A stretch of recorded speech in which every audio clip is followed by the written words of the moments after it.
Good morning, everyone. I'm Dr. Sylvia Ng. Was born in Johor Bahru. That's my hometown. I had my education, everything in Johor Bahru. And I started playing badminton also, uh, at home because I have a badminton court at home. But unfortunately it's open air. It's not a hall. And of course, my main mentor was my dad, because my whole family actually plays badminton. So in a way, um, my dad was the one who really, guided me and gave me the inspiration to take up badminton. And moreover, also I see everyone playing badminton, and I have a court just next to my house.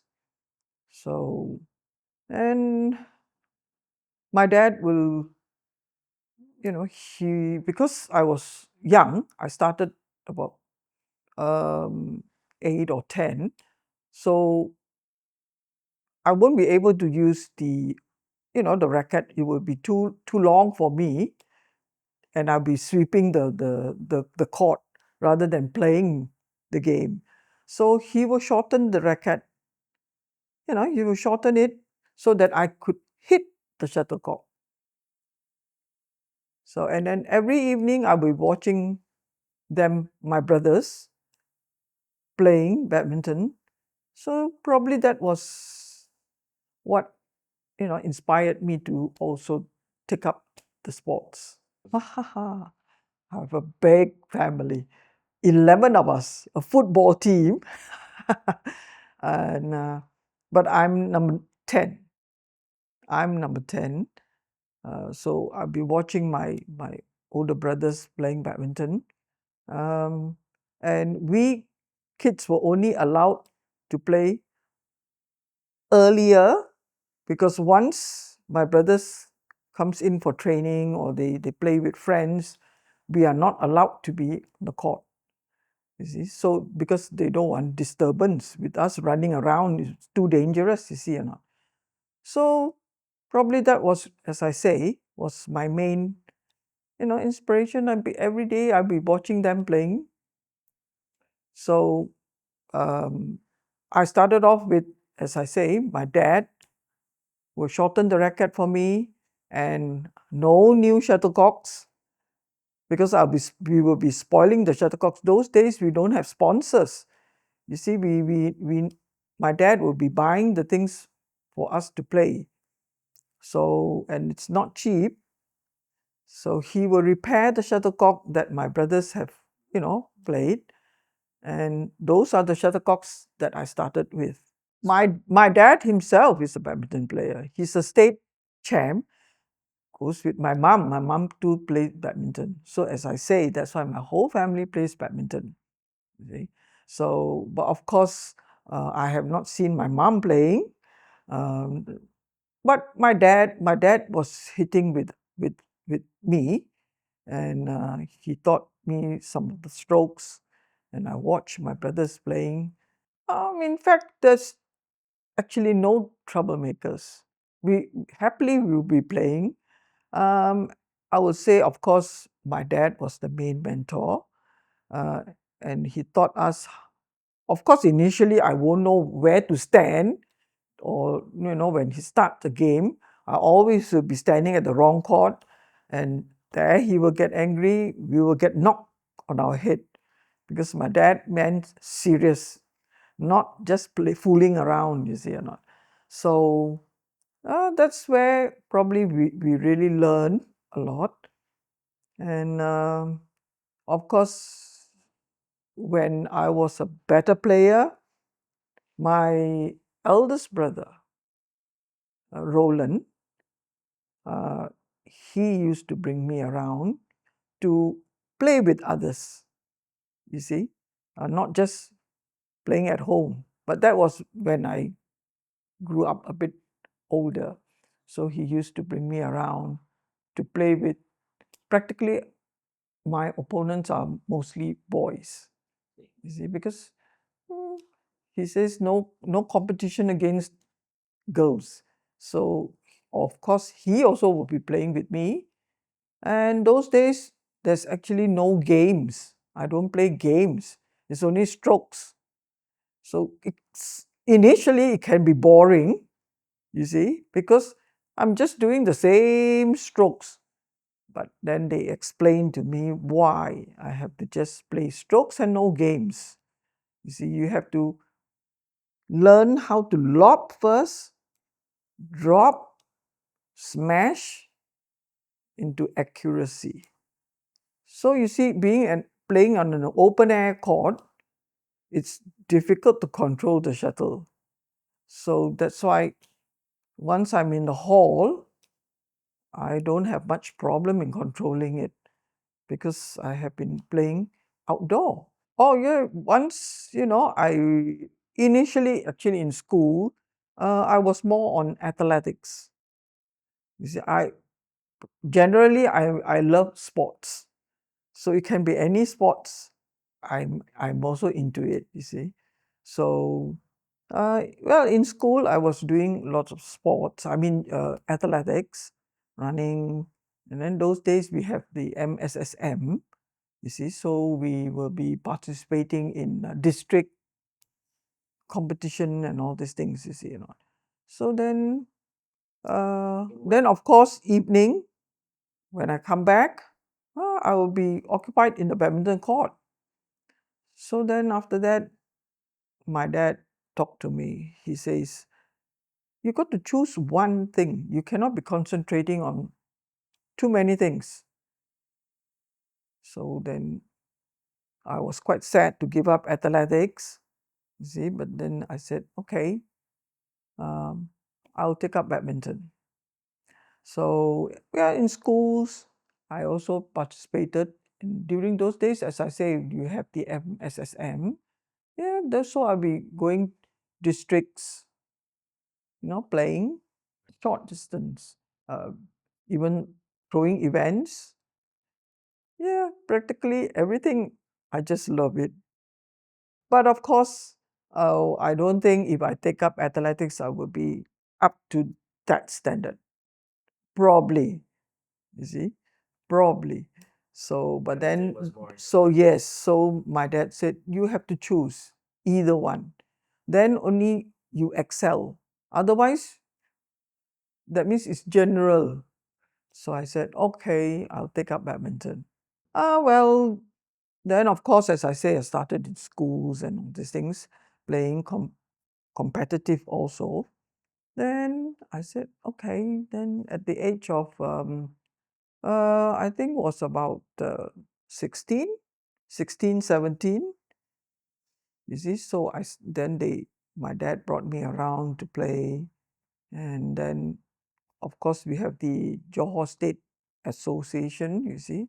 So then I went for competition. Like those days, we have like state competition. And probably there, BAM spotted me, you see. So then I was in the national squad. I was about 17 plus 18. I was already in the squad. And my first competition was the SEAP Games in Bangkok. That was in 1967.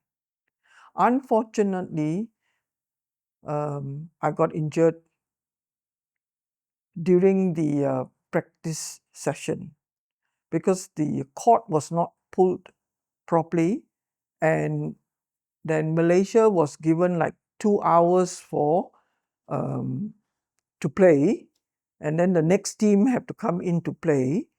So, well, I was playing, and suddenly I fractured my hairline, fractured my feet on the right leg, and that's it. I can't play that competition. So I was really, really sad. I thought that's the end of my badminton career. Well, when I came back, I have to rest for about 6 months. Then when I went back to play, I was really scared. I thought I wouldn't be able to, you see. So, but well, I managed it, and I said, "Oh, there's no pain," you see. So then I continued with my vigorous training, which every morning my dad will be taking me to the botanical gardens for training, and then back in the evening, training again. That one is stroke play. Actually, I don't have any games. In fact, as I say, it's only stroke. You see. So then, yeah, then comes my next competition was the 1969 Rangoon SEAP Games, and from there onwards, I started my real competitive badminton. Well, those days, you see, we just have to listen to BAM. Not those days, whatever they say, we all players we will just follow the instructions. So those days, there's no even though I'm a singles player, there's no such thing as that I choose. Oh, I don't want to play doubles. I don't want to play mixed doubles. Because it's also limited players, you see. So if they say singles player, you play doubles, ah, I got to play doubles, and you play mixed doubles, I'll play mixed doubles. So those days, I have 3 to play. That is the singles, that's the doubles, and the mix. Yeah, generally, actually, I'm not a very good doubles player. But as I say, we have to play. I have to play. I will still do my best for the country. I won't say, oh, I don't know how to play doubles. I'll just go in for the sake of playing. No, I will still do my best. But of course, generally, I am a singles player. So even though they said play mixed doubles, I'll play mixed doubles, but I meant it. I play with determination and for the nation. When I was chosen for the first uh, to represent the country, I was really, really looking forward to it because I have never been on a plane. You see, so I was really looking forward to it. But unfortunately, as I say, I didn't manage to play because I hurt myself. So I was really, really disappointed. I was really looking forward to represent the country, and unfortunately, I got myself hurt. So, but I thought that was the end of me. But after 6 months, I came back to who I am, and I said, I won't give up. I will do my best for the nation. Oh, each time when we go for competition, we will have centralized training, and most of our centralized training is held in Kuala Lumpur. And I'm the only one from Johor Bahru. After every competition, when we come back, we will go back to our various state. You see? So most of my contemporaries, they are from either Penang, Kedah, KL. I'm the only one in the south. So just before going for any, Asian Games or SEAP Games or anywhere, then we will be called up by BAM to Kuala Lumpur for centralized training. So, and the centralized training will be sometimes a month or maybe 3 weeks. So prior to that, when I go back to my own state, I continue with my training. I don't relax, you see. Otherwise, just depending on centralized training is never enough for any competition.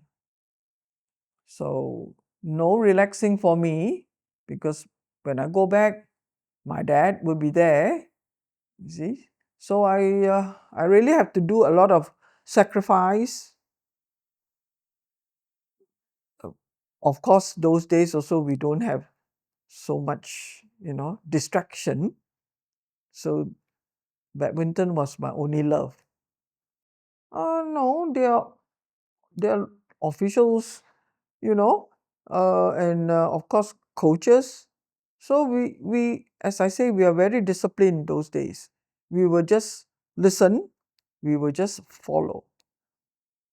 So there's no argument, there's no saying, oh, no, no, no, I'm not going to do that. No, we are all very, very disciplined. Then we have, of course, camp, we call it camp, and then we have a camp commandant there, you know. So we are taken care. So the only thing is we listen, we play. Well, of course, winning is great, you see or not. So of course I played my singles and I got a bronze. And the mixed doubles I partnered the late Datuk Ng Boon Bee. Okay. So yeah, it was tough, very tough, because playing three, that is singles, you have to concentrate on your singles, and after that, your doubles, and then the mix. But as I say, we were very disciplined. We will just follow, and we will play with full sacrifice for the nation.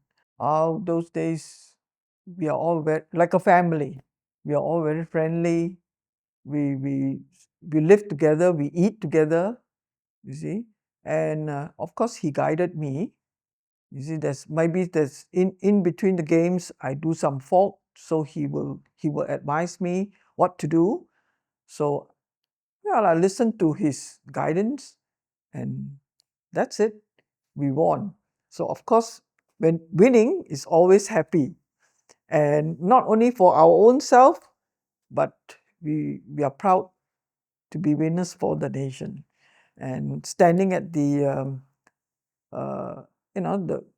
ceremony and watching our flag, our nation's flag raising, we feel so proud of it. Definitely, you see, I chose badminton, and throughout my career of 10 years representing the country, not 1 second I regretted it. We were a happy family. We travel a lot, and I think that's the only chance that I can travel and see the world. You see? So, well, of course, as I say, when you want to do something, you really have to sacrifice. And I think for 10 years, I have sacrifices a lot. I don't have late nights. And of course, those days also, there's not much of an entertainment. But still, you see or not, I don't really watch. Well, we have TVs, you see, but hardly, because by about the latest 10, I got to be in bed. Because the next morning, by 5 something, I got to be up and about to, to maintain myself. Because, well, as everybody knows, I was the best, and I have to maintain that. You see, of course, it's sad to lose in some matches, but I can't help it. There will be days that you will win, and there will be days that you will lose. Of course, I don't think any player loves to lose, but well, it's all in a game. One has to win and one has got to lose. So of course, always losing, you won't be happy. Winning, of course, with all smiles. You know, previously was all SEAP games, Southeast Asian. Then yes, in 1977, yes, SEA Games, because all the while was Southeast Asian Peninsular Games. So in 1977, Indonesia was included in. That's why it became SEA Games, Southeast Asian Games. Yes, and it was held in Kuala Lumpur, Stadium Negara, 1977. Oh, it's never easy playing on the home turf because the country will be expecting you to win a medal for the country. So, of course, it's nice to play in our own country. We needn't have to travel out. But there again, pressure is not the same. You see, because as I say, everybody expecting you to win. So in 1977, when SEA Games was included in, we have the team events too, team as well as individual. So team was played first. You see, team was played first. And team, I lost. You see.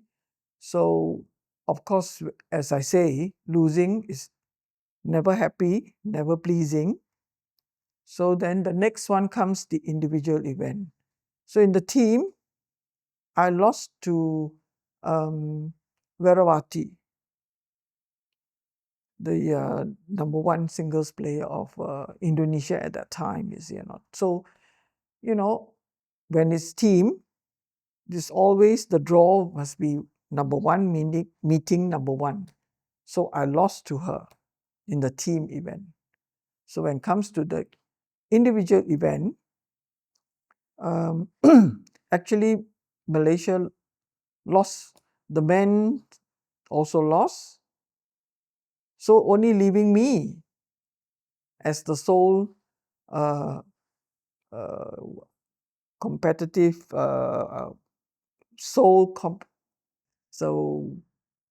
when I walked into court, I was telling myself, I got to do my best because I'm the sole one left and the nation is depending on this medal.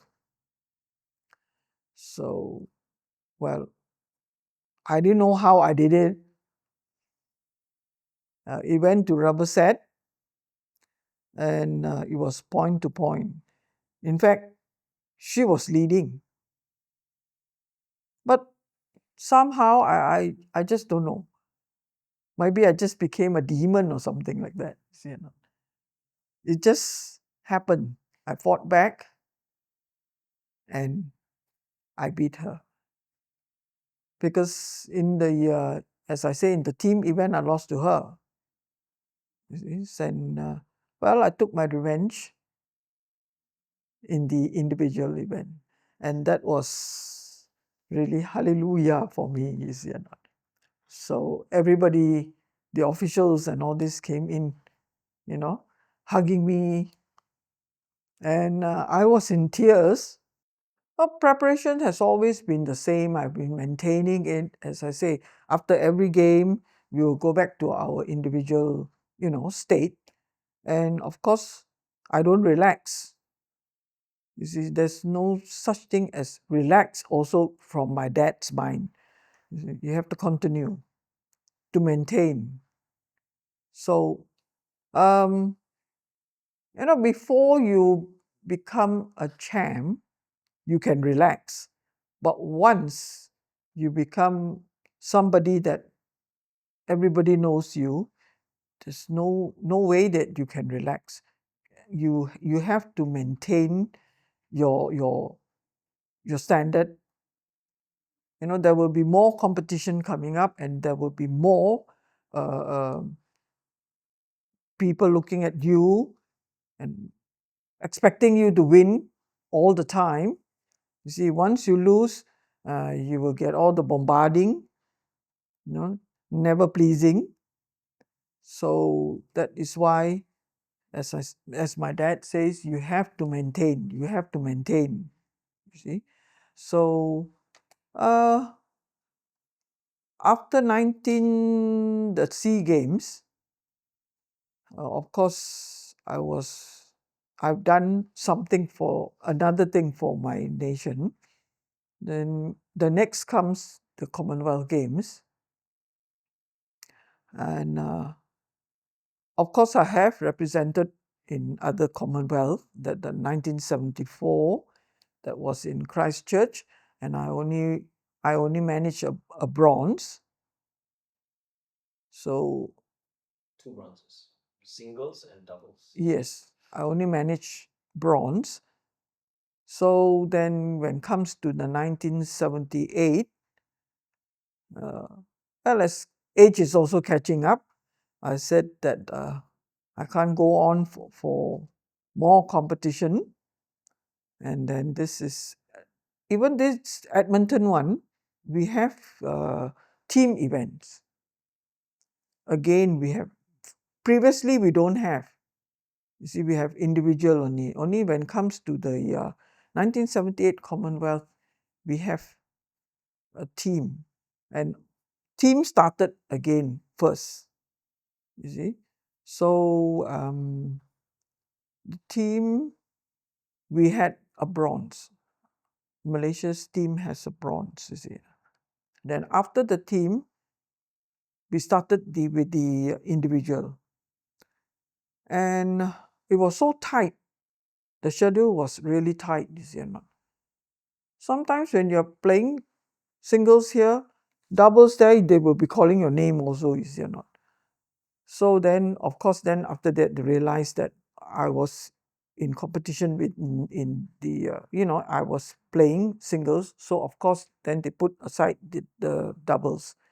So after playing the singles, of course, they give us the time to. It's a norm that you have to give them time to rest, and then the next thing you have to go and play the doubles. So the schedule was really tight. And I was really, really, really tired. But what to do? Competition is on. You still have to manage it. So when it comes to the finals, it happened I have to play my roommate. It's my roommate, a Malaysian too, you see. It's Catherine. So she is just as tired as I was. So, but then, as Malaysians and my roommate, we are friends. Once out of court, we are friends. So when we went back, we really filled the bathtub full hot water. We put salt in because we feel that we are going to get cramps. So we say, okay, we go in and we just lie down at the bathtub to relax ourselves, you see not. Because next day is the finals. But of course, Malaysia already know that there will be a gold and a silver. But between us, we don't know who is going to get it. You see. So of course, after the bathtub, we relax. And of course, in bed, I don't know what she was thinking, but I was thinking that, well, this is the last game. Okay? Who's going to win? Me or she? I told myself, well, just go in and play my best. And finally, I got the gold. She got the silver. So, of course, she congratulated me, and also I congratulated her. See, but standing at the ceremony, I really felt so proud of myself for being again winning a gold for the nation for the first time. And till today, that record has not been broken. For the ladies, I mean, previously men has been winning, you see, but for the ladies, I am still the first.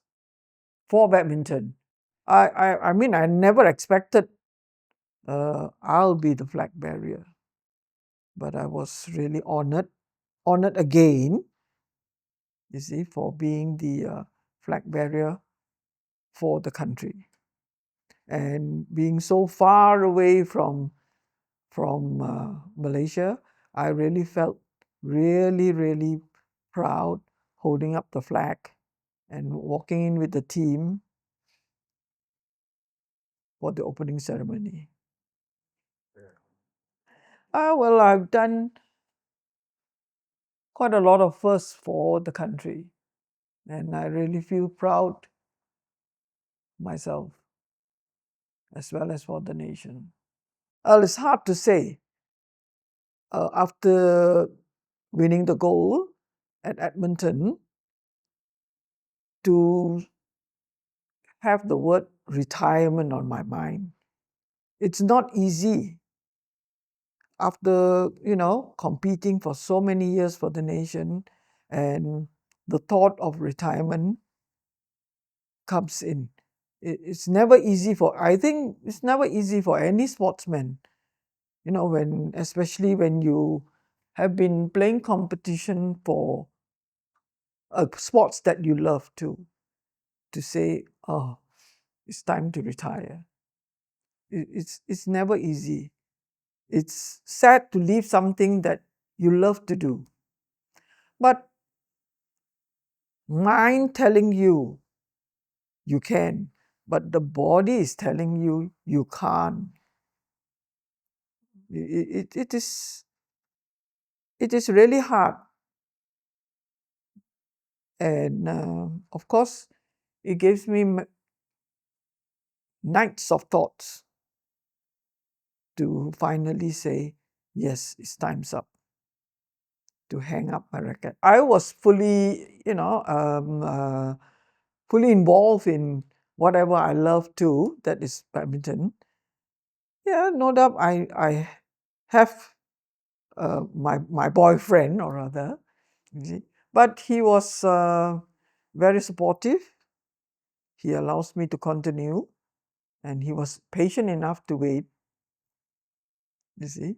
So that's it, our relationship. I said, if you love me, you just wait, because this is something that I think I love better.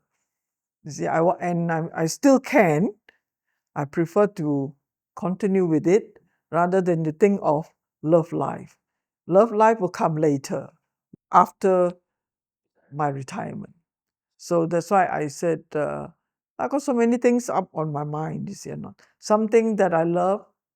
But as I say, my mind says that I still can, but my body tells me I think it's enough, you see, because no joke, waking up so early, and the thought of getting up so early, going for my runs, going for my training, it takes up my energy.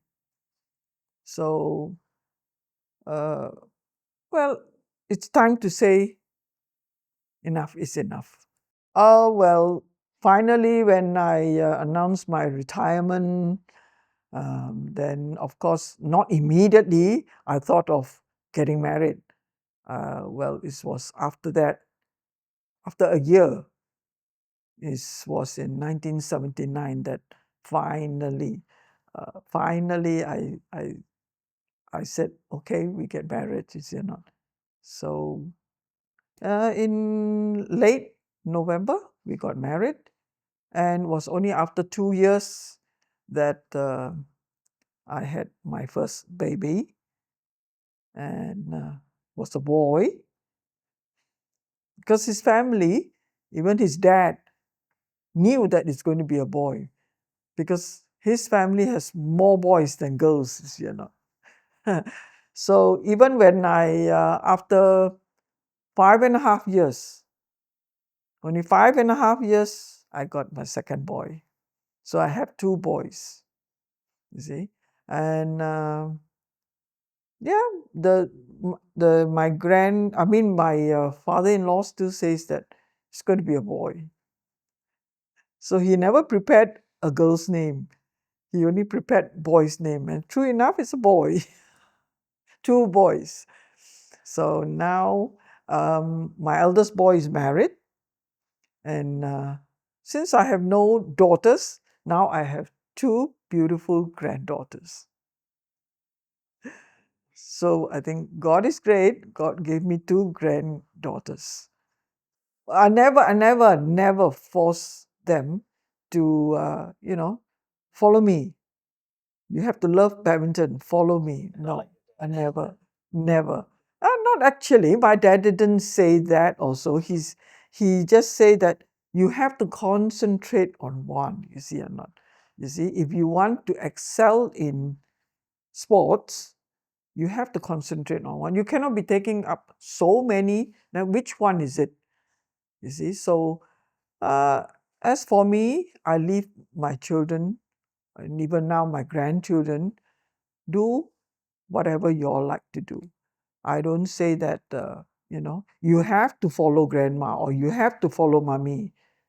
Never, you see. But of course, I pointed out them, study is the most important. No doubt, no doubt, mommy or grandma didn't think of that yet. Because, you see, so, well, they are doing well.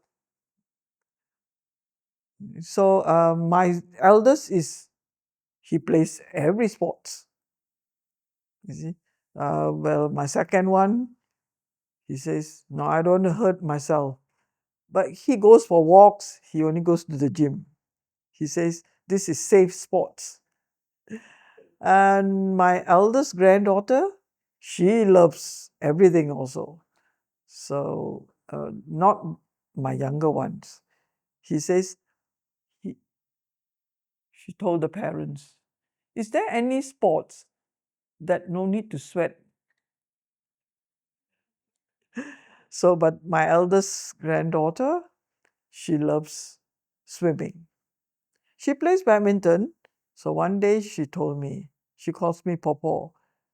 She told me, Popo, I like badminton too, but I think I prefer swimming. So I said, go ahead. You can continue to play badminton, take it just as a sport, but if you love swimming, then concentrate on swimming. Tell your parents that you prefer swimming to badminton. That's all. No, it's no point imposing something that they don't like, you see or not. Maybe just to please you. I don't think that is right, you see or not. I love badminton. Even until today, uh, I still love it. But unfortunately, I don't really play the game anymore. I will just stroke. I will just stand and stroke. No more running around because it's too vigorous.